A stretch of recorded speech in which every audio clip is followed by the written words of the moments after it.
Imbaasu Hamzaan jettanii ni naan jedhe.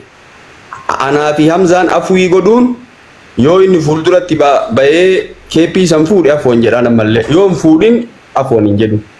Ta Hamzaa agasu. Inde maaliif maal tolitti fide keeppii faraar inde maal sheeka? Iya bakka gaaniin deema an kofiyaa diyan fuudhu. Hamzaa ta'a. Adiin deema bakka akka fitattanii fitadha. Namni maa dhufe jedhu kuma idaanamni ajandaa barbaada bata jira namaaluma jettan ajandaa barbaada idaanamni laa ilaaha illallah saniin achi ammootiin anillee na buttee taaziyaa abbaa kiyyaatiin illee wadhafoo dhuftee rabbi haadhaadhamuu jedhamee si martu dhuftee wanni jedhe silaa dursa anatu ammootiin fakkeenya akkanarraa ta'u namni fakkeenya narraa ta'u baaba kana afwii baaba ammootiin bulii sadii caala dhugaadha namni waliin loluun ta'u yoo diinii keessatti wal dhabanii waliin oodan malee diinii keessatti yoo sababaa san namtichi diiniidhaaf keessatti ol oodee waggaallee oodee sababaa saniin kadhee buutaate garuu duniyaaf jecha bulii sadii ol waliin ooduun hin ta'u nama karaa namaa godhuan barumsa shari'aallee rabbi naa kennee alhamdulillah rabbil alamin namni waa hedduuf narraa laata sanumaafuu haasawati takkitti santu kuma dhibbaaf meeqa jedhe filaan fooqii san kuma dhibbaaf meeqa jedhe fata jedhan kuma dhibbaaf 80 jedhe haga har'aa badana ne sheeka gaafa mittan kuma dhibbaaf 80 san sharafe namni ilaal isii ilaale ergitanii vaaliyuu siin qabdu ergite nama sheekaa irraa kun hin maluufi bar namni sheekaa akkamii akkana dubbateefi bar jechi kiyya keessattuu ilaalamti ani diinii akkuma qat godhee kallattiidhaan sitti kijib hin jaaladhu dhugaa malee garuu ana akkamitti akka dhufa jedhee kuma dhibbaaf 80 wayituma san viidiyoo mucaa wahiin irra waraabee argee wayita gaafadhu akkana kuma 38 naan jedhan sila maaliree wanni kun qileenu seensiftee yoo jedhe mee takka ajandaa ta'u jedhee ma callise rabbiin sodaa sanuu rabbiin sodaatu yeroo masan silaa namaa hima bulii takka bulee eegana namaa hime sun tarte ammaaf waraanni kiyyallee dhufe waraanni kiyyallee numaaf aare malee quuqamu malee daangaa waan dabreef ahma curulleellee dhumarra ka'e malee hin dubbatu iyyuu aslii ahma curullee takka dhumarra dubbate waa'ee bifaa kaafnaan bifa magaalaa kun diimaa kun dalagaa rabbiiti haa ta'u maraafuu afwan lillaahi rabbiif jecha garaan ta walitti hin deebin akkamii afwii akkam afwii akkam rabbi quraana keessatti irra dabraa wasfahuu jedha fa'aafu anhu wasfahu akkana jedha sheeka akkuma nawu aslii kiyya aslii kiyya jedha maqaa isaa dhaa kan namni sin afuu jettaniif akka beekamuuf aslii kiyya dhiifama afootillaa kan akkana Abaan dhugaa jechuudha. Isaanis hordoftoonni isaanis uummanni Oromollee waan beekamu. Ani nama sheekaa kamuu sheekaa roobetiin nama saba kiyya ta'inuu nama diin rabbii qomaa qabu ani akka baala keessatti dhuguma waa balleessa. Garuu nama diin rabbii qomaa qabu kabaja qaba. Kana namni sheekaa hunduu hin beekan. Si galame.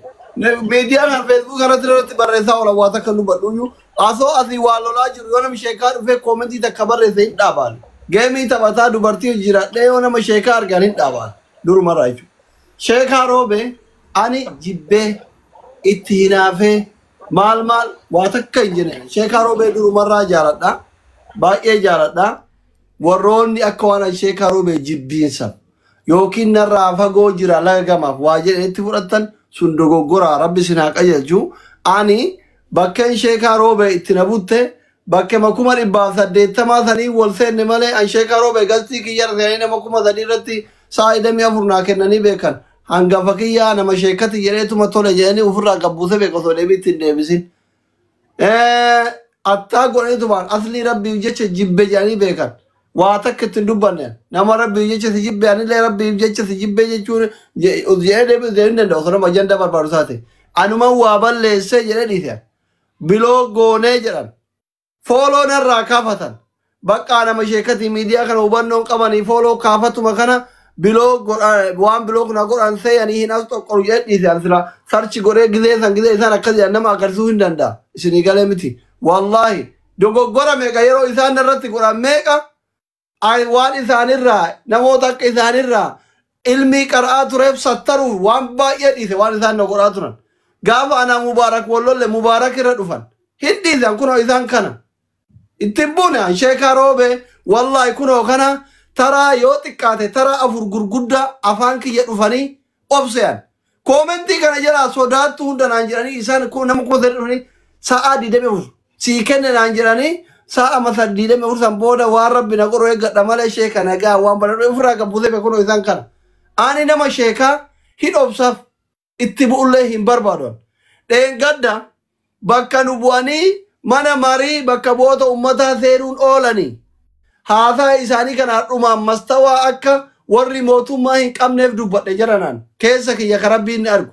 Manii deemanii Dr. Abiyyi soddaan kiyyaayyuu bashaasha bakka bu'ee filatamee 4 kiiloo seene bammiloo ansaarno. Sheeka wallaahi karabbiin natti argu waan saniif malee ani osoo isin waan feetan naan jettanii nama dubbadhuumi jettanillee beeytan naan loltanii beeytan gastirna seentanii natti caffartanii beeytan isin dubbadheen beeku. Parsonaal attaak namni yoo na gore hin dubbadhan. Nama bakka gaarii hawwuuf tokko isinii galee miti gorfachuuf kararra sirreeffachuuf isinii galee dubbadhan. Wanni an dubbadheef malee jibbaa biraa miti. An kaleessa gisee isin nama kuma sadatti loltan asii nasriifaa warra Dubaay miira keessa isaa ture. Mee isin dhuguma sheekaa roobe yoo jaalatan warra isin lolu sheekaa yoo roobe yoo jaalatan burji kaliifaa gubbaa baasaan agarsiisa ani mootu nama bira umraa geessaa jedhanii fiizaa isinii akka hojjetan miira keessa galanii godhaa ture wallaahi maaliif isinumarraa baranne nama sharriisitti oole kayrii yaadi fi jira isinumarraa dhageenne nu qara ullee baannu isinii galee miti akkasii homa sansanii afooyinaalillaahi karaa kanaan qulqullumaan haa hubattanii fi ani wanni isinitti na buuse akka kiyyatti tolchuu wanni an dhufe bakkema isin osoo quban qabaatiin 180 ta'e wanni namni haga finfinnee ol deemu kun bakka gandarraa filamanii ummata sikkoo mandoo kana bakka bu'anii mana maree bakka bu'oota ummataa seenaa jira. Namni kun gara aangoo nuu xagga'aa jira. 4 kiilootti ol dhiibna adhumaan yoo soba guddaa kana soban warri mootummaa mastawaa irratti qabata. Hadiisni isaan irra himan kun da'iifaa waan jedhu 180 santu waliin nu fide hammeenya biraa isiniin qabu ani kama duraanii sanii kama gaabira wal dura wal arginu seena ani silaa isin osoo sirriitti qalbiin ilaaltanii namni akhlaaqa uummata si komandoo qabu ana jechuudha. Nama kuma jaratanii osoo seenaa sheeka kiyya isin jedhe gabrila kuma irraa kanatti amalli kiyya sanumaan yeroo kamuu isin sheeka kiyya obboleessa kiyya kan gafaati hammeennatti fudhatina gaafa isin akkana aangoon keessan ol dabale yoo isin dogoggortan yoo sagalee uummata taanu soddaayyuu kun soddaa jennee dhiibnu irruma deemaa oollaa jechuudha abiyyuu. Gaafa aangoon keessan dabalaa deemu dullaan keenya isinitti baay'ataa deema ana qofami warri akkana maaliif haasirrooftaniif waan san ofirraa eega ammuma isinitti dhaamadha. Ina dhiifama araaran ooyfii walitti deebisaan qabne seetaniif amma harfa kennaa fi iskalaayit jirtan. Boru yoo 4 kiiloo seentan yoo dakana uummanni beelee asliin araara walitti deebisaan qabne araaramne jedhee isin dhiisu jechuudha fi rabbi bakka guddaan isin haa ga'u. Jechuun sagalee uummata hoo taane yoo walitti buune hammeenyatti fudhatina ijoolleen tummaa waccii jettanii isinillee laaluu qabdan tafakkuruu qabdan jechuudha fi rabbi bakka gaariin isin haa ga'u afoo oolfin teessanuma sanii wanta na qayyabattanii. Addaan naan baasinitti sheeyni burjii kaliifaa akka dhaqu barbaadee jette. Egaa akkas taate. Haayitaniif jedhe. Haayitaniif jedhe jetta yoo inni burjii kaliifaa si geesse ani nama tokkon geessaa jette. Kunuu maal argisiisaa?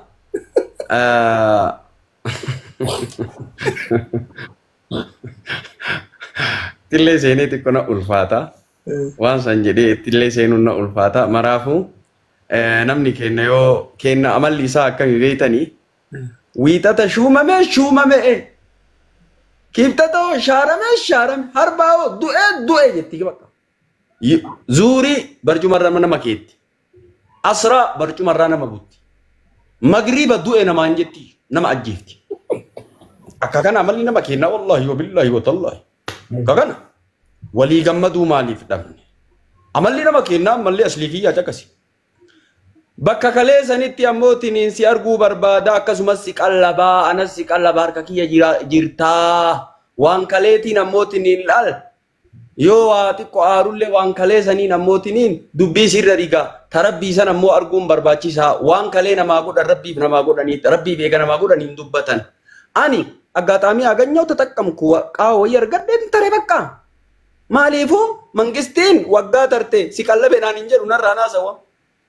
Yoo tanaa waggaa tarte sii godhe naan hin jedhu namni yoo waggaa tare akkana gooneefi akkana gooneefi gariin ka saantimii takka keessaa hin qabne akkana gooneefi jedha bara fuudha kiyya keessaa saantii takka qabu war garii nuti itti fuudhame nuti itti jedha sii gara amala nama kennaati amala nama kennaa wiixata islaama si godhe kiibxata kiristaana si godha wallahi wiixata oromoo si godhe kiibxata ammootiin amaara si godha kana amalli nama kennaa maal godhan nama rabbi ol fuudhe namni gad deebisu hin jiru rizqiin ta'e namartuu beekumsa kakootu rabbi rizqiillee kakootu rabbi numaraayyuu ani ganamallee qursii kiyya nyaadhe wallahi asli atillee qursii bagee nyaatte walitti hin tarre wallahi billa walitti hin tarre bar yaada namni hoo qabsorra jidha misoomatti jijjiirre abbo harka ammoo dayyuus ittiin tuquu miti nama garjalee ittiin tuquu miti misoomatti dacha'e misoomatti deeme jennee isiniif gubbaa ol baane wayita nuti gubbaa ol baane mastawaa silaa karma keessaatiin eeloo sheekaa kiyya maal taatire wanni kun achi hin geettu kuma dhibbaaf maaliin sun silaa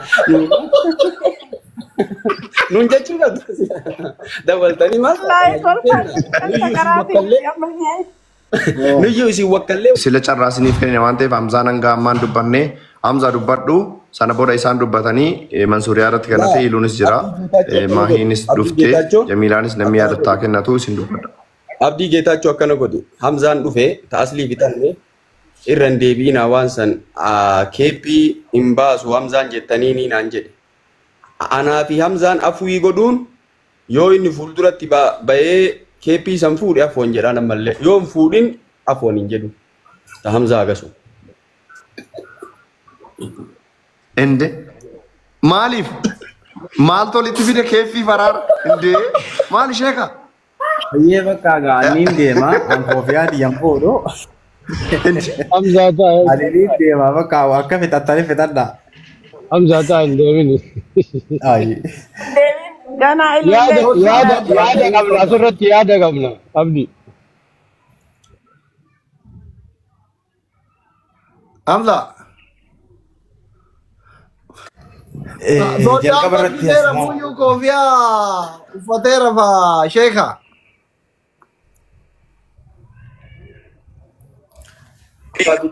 Maaliifuu miidhama hedduu Hamzaan waa jedhe yaani waan leen jenne Hamzaan guyyaa takka keessatti viidiyoo 17 waraabe. Madaa hedduu hin dubbanne yoo inni koofiyaa baasee afoonnaan jedhe afoon jira yoo inni hin baasin hin jedhu ammallee aganu. Ma rabbi jecha waliin dhiisuun hin ta'u guyyaa sadi caalaa. sheeka akkana miti koofiyaadhaaf araarama Hamza irratti hin dalaydu sheek. bakka gaa waan inni aslii waan ka isaanii ta'eef. wanta akkanaa hin jiru sheeka. Okay, yaada kennannu asirratti. No no. No Hamza ammoo hin qo'a. Hamzaan bu'ini namni yaadaa Hamza kennatu. ammoo hin qo'a. Sheeka. Asli Oh. amma atillee kenna oromsi komandooti sheen illee kenna Hamza illeen oromoo oromoo argee soddaa kenna Soddaa jaalatamaa kabajamaa guddaan nu qabnu. soddaa kenna sheekroobe nu walloluu si wayyamma warra baaleeti rakkoon qabu nuti faamili soddaan kabajamuu qaba dubbii bakka rakkootti oofuu irra maraanuu araaramtanii soorii waliin jettanii namoonni wasiin wallolu hedduudha garuu warroota gurguddaa akkanaa walloltan ajandaan qabame kana dhiifama wal gaafattanii fixuu qabdanii abdii fi manzuurillee kalee argee ture jedduu kanatti araaraaf har'allee dacha'an jechuudha. Warra soddaa kennaa kaawwan illee kabajuu qabdanii Hamzaallee soddaa kennaa akkasii wal kabajanii soorii waliin jettanii waan biraa fakkaataa illee bakka danqaatti waliin oofnu jechuu barbaadee akkas. Ilu dhimma gandummaa kanayyuu hin beeku wallahi. Hamzaan asuma jirallee isin martuu nana gandummaa kanan ani nama kallattii waan an jedhe kallattii ma taargeetiidha yaa. Osoo gandummaaf ta'e asliidha yaa. Naan jedhen dhe gandummaa kanan beekuun. Maaliifuu nama dangaa wayii si dabre shari'aan illee bar haaloo deeffadhu jetti rakkoon qabu. Dangaa akkasitti dabre. Guyyaa tokko keessatti Hamzaa Hashim dhugaa dubbachuuf viidiyoo 17 waraabe. Hamzaa Ibraahim na dhufee sila inni viidiyoo 17 waraaba guyyaa tokko keessatti naan jedhe Hamzaa Ibrahim. Haa waraabu akkana naan jedhe viidiyoo 17 waraabee bar finiinee soddaan keenya sun xiqqoo sukkaara qabaa naan jedhe Hamzaa Ibrahim. Viidiyoo 17 waraabaa jennaan haa waraabu rakkoon qabu sa'aatii addaan akka vaaraalii sii ba'u sa'aatii addaan baafadhu.